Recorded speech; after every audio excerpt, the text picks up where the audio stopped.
more of the full knife collection. I'm gonna try and film all the rest of it today, I don't know. But what we're gonna look at today, the reason the last video was shorter was because that was knives that were given to the channel as gifts, and I thought it would be kind of cool to break it up into some segments. So today, we're going to look at knives that are in my collection for specific sentimental reasons. So there's not going to be anything after the intro, just some music, and then we're going to jump right into knives that are in my collection just because they have some sort of sentimental connection regardless of value. So let's turn this around and get started. Turn down the volume because here comes a little bit of music.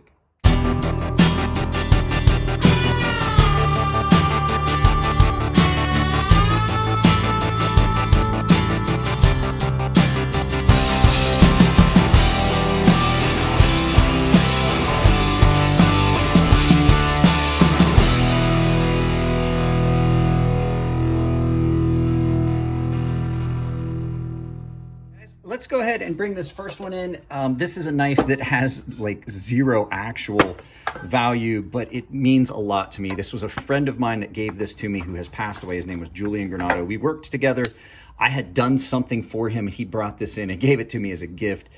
It's just one of those crappy Wild Outdoors, painted ones with plastic, fake bone, and then a spray, just a painted design on it. Stainless steel, made in China.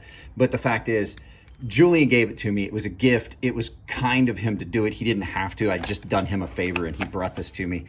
And like little to no value, but just the fact that it was a gift. And Julian passed away in his sleep one day on a Sunday or Saturday and just out of nowhere. So it was unexpected. And the fact is, this is the only thing I have basically to kind of memorialize our friendship. So it's been in my collection for a long time actually. So yeah, these were just those little novelty things that you'd see on the what is it, the knife, like that Frost Cutlery knife, the Cutlery Corner TV show. So there you go, that little the little American Eagle boxed Wilderness Outdoors knife from a friend of mine. So the next of these knives, this was given to me.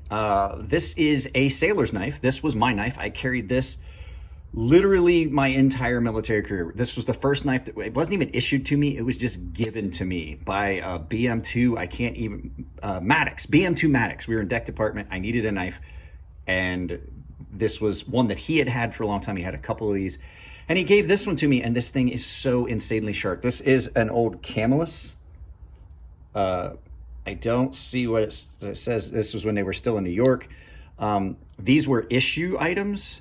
You carry it has a marlin spike on it that locks so you can undo knots and things like that. I literally carried this knife for my entire military career. It used to have a lanyard on it that I would hook on my belt, and it slid into a little leather thing. I actually used this knife as a straight razor. This was before I got my straight razors back from home and had gotten my nice ones that were my wife's grandparents, or her grandfather's. I actually shaved with this, because this is probably the best Camillus I've ever seen. And the fact was, he gave it to me. It was one he had carried. He had it for a long time. So, I mean, it was just pretty cool that he passed it on. So it's kind of a military heritage thing. It's old enough that the handles and stuff are cracking. The scale material's cracking around the pins. But yeah, first knife I was ever given in the military. First knife I carried that was basically like military issue. That knife right there. So this next knife was actually given to me by my father-in-law. He was going to get rid of this. This was his. I did sharpen this, but this is an actual Kiridashi from Japan. This was his. It has his name on it. And this was a shop that they owned. Not only was he a carpenter, but they had a store where he sold these things as well. And so he basically picked one off the shelf at his store. So this was his, that sticker was his. And this is like 50 years old. And so these things are incredible. You can see that it is a laminated steel, super sick chisel grind on this. This is possibly the sharpest thing I've ever handled. It is terrifying how sharp this is. And it's just like a little multi-purpose woodworking tool that they use in Japan. They use it as a marking tool to mark lines. They cut grooves in. You can use it like a hand plane. If you're good enough, you can peel off and clean corners up and clean up rough edges on woodworking. this was pretty much like this when I got it, and then I just touched up the edge. So yeah, my father-in-law gave this to me. He was going to throw it away. He was getting rid of stuff, and he's like, do you want this? And I was like, I absolutely would love to have that. So an honest to goodness Japanese Kiridashi. And I need to end this because here comes the ice cream truck. Okay, so the ice cream truck has made its rounds. This next knife is an old Schrade 141 that belonged to my father, and you can see that this has been well used, well loved, sharpened down to next to nothing, and we still used this to butcher. I do believe this is the first knife I ever used when we were butchering deer after hunting to cut up stew meat, which is something a kid can't screw up. It was the first thing I ever got to do while doing butchery. So these things are old. This is an old United States made Schrade. This thing is like really old, New York, USA. So Schrade Walden, model 141. And my dad had this when he was a kid, and now I have it. And like I said, my neighbor turns that truck on every time I I can't get too upset. He was taking his kid to go catch the ice cream truck because his kid missed it and was crying. So anyway, these had the pinned aluminum hardware on these, or silver nickel. I'm not 100% sure which. It actually is the leather washers, stacked leather washers like you'd see in a K-bar, which we're going to see a couple of those in one of the next videos. Leather sheath and everything, but these were a lot nicer than the Schrades you see now. This does need sharpened and cleaned up, but this is just something that was my father's from his childhood that's now mine. It's going to be given to my daughter. I mean, it had kind of a, like this sheath, nothing special on this sheath. It's all old, and it has mold residue and stuff on it because it was stored in our basement back home. The thing barely even holds the knife in at this point. So, but it, like I said, it was my father's. It's something I wouldn't ever get rid of. So there it is, the Schrade 140. This next knife isn't even a brand knife. This is an old this is the Green River knife kits that they used to sell. My father and I made a couple of these. One has stag handles. This one, the stag handle one's still back home at my parents' house. This one I'm going to put new handles on, but these were just kits, and they came with the wood, they came with the pins, they came with everything you needed to basically make it into a knife. And then we made a couple of them. They actually are not bad. This is a really nice, we used this as a butcher knife. This was a butcher knife that was in my mother's butcher block, wood knife block at the house. Carbon steel blades. The pins it was never anything great, but this knife is, hell, that knife is probably 35, 36 years old, and it came with a piece of leather that you just tacoed over, and it came with the rivets, and you just sewed it up yourself. And these were fun little project knives. You used to be able to find these in magazines, the kit knives. I think you still can, but they're not the same. I've seen some of them.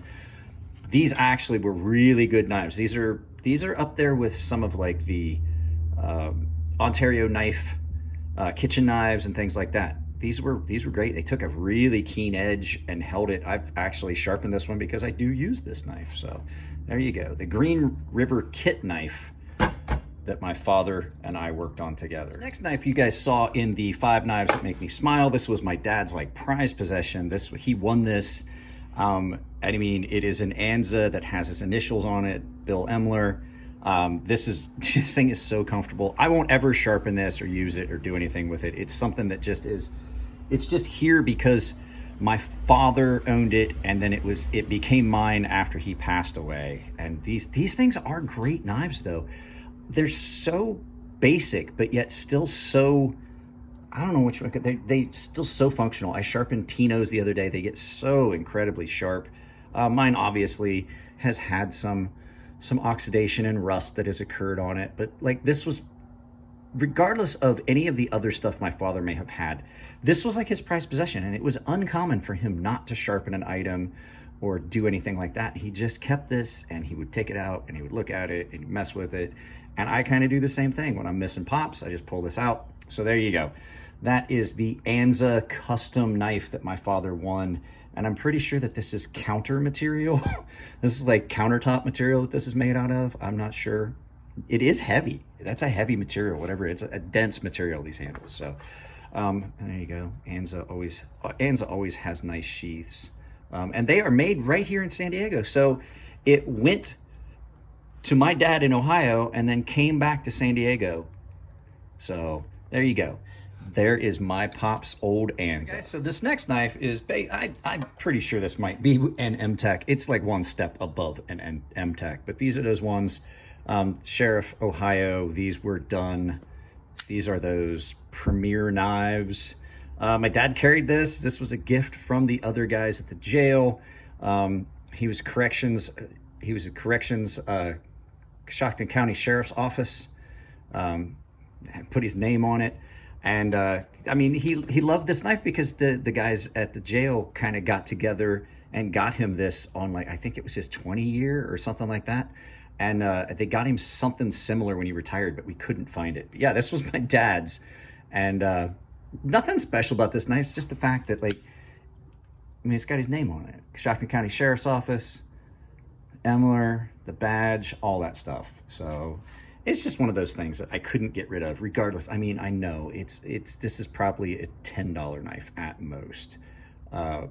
It's a crappy knife, but you know, it's something that was my father's that I'm gonna keep. So memories.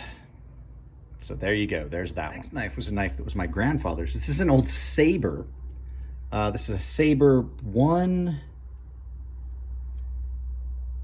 I'm sorry, this is a 644 saber knives, 644, made in Japan. This was my grandfather's knife. He carried this for a lot of years. This is not a bad little knife. It's old, probably needs cleaned up real good, but this was a double-bladed one. He carried this a lot. It was in his pocket a lot, and it, like, honestly can say it's not a bad little knife. Carbon steel, so you know, you've got some patina and maybe a little bit of rust on it, but this was a knife he used a lot on the farm. I remember it growing up, that he would carry this, and it's held up pretty well. It's held up fairly well. It had a little spot here where you could engrave it if it was a gift. And I think, if I remember, he said that he got this just at the little hardware store down the road in Newcomerstown, Ohio. But yeah, I remember this in his pocket a lot. I remember him cutting apples for me when I was a kid off the old, we had a green apple tree. Boy, you'd get the green apple splatters, but they were so sour and so tangy and so good that we would go out there and he'd pull a couple down and he'd cut them up for me, and I'd eat them. But he's always like, "Don't tell your grandma why your belly hurts." So there you go. Yeah, that was my grandfather's pocket knife that he carried for a lot of years. This knife is another knife that my grandfather carried for a lot of years. He never got rid of it, even when he broke the main blade off of it. It's an old imperial. That's faux mother of pearl. That's some sort of plastic, probably. Who knows? It's an old knife that he carried for years, and it was just in a bunch of stuff that my mother had went through, and she's like, "Would you like to have this?" And I was like, "Absolutely." And even though it's broken, and it's probably, even at the time of purchase, was nothing more than like a $5 to $10 knife, which it's probably like a $30 knife these days. But this is just a little imperial folder. You can see where he broke the. You can see how thin the actual overlay was on these scales, that little plastic overlay, and it just peeled off around the pin. But yeah, I have a couple imperial knives. As a matter of fact, you're going to see one in a minute that was a gift from my grandfather that was an imperial. Got it at the same store where I imagine he got this one, because I think all his knives were purchased at that hardware store in Newcomerstown, Ohio, just a family mom and pop hardware store. So there you go. This is another knife that is in my collection that belonged to my grandfather, and it has a special connection because it was a gift to my grandfather from my father. This is that Rimfire 22 Camelus. This is another one of those knives that make me smile. The 5 knives that make me smile, this was in that. Still in the original box. My grandfather never really did much with this. He used it for a while, and then he put it away because it was a gift and he didn't want to ruin it. But this is not a bad little knife. This is the 22 long rifle, 1933 or 1993 is the model number. I was just a kid when my dad got this. This was when Camelus was still in New York and they were making decent knives. I was just a little kid when my dad got this for my grandfather, so I'd have to look up and see it. But you can see it's got brass bolsters, little brass inlay that looks like a 22 long rifle, pin construction, jigged bone or jigged horn, and it's a little trapper. It's just a little trapper with a nice double blade setup. One's more like a sheep's foot, and the other one is a drop point or a clip point. So yeah, these designs are useful. I have one you're going to see later that's mine. So big bear trapper, just like a lot like this one. So there you go, gift from my father to my grandfather, and now it's in my collection, tying all 3 generations together. So there is a knife that you guys don't see here, and I'm going to kind of explain what it is. It's the knife that my father got me. It was the first knife I ever got. I don't know where it's at. I'm still pretty sure it's somewhere here at the house, but we're going to talk about it. I have what was called a Camelus silver sword. It was a small little folding knife that my father got for me.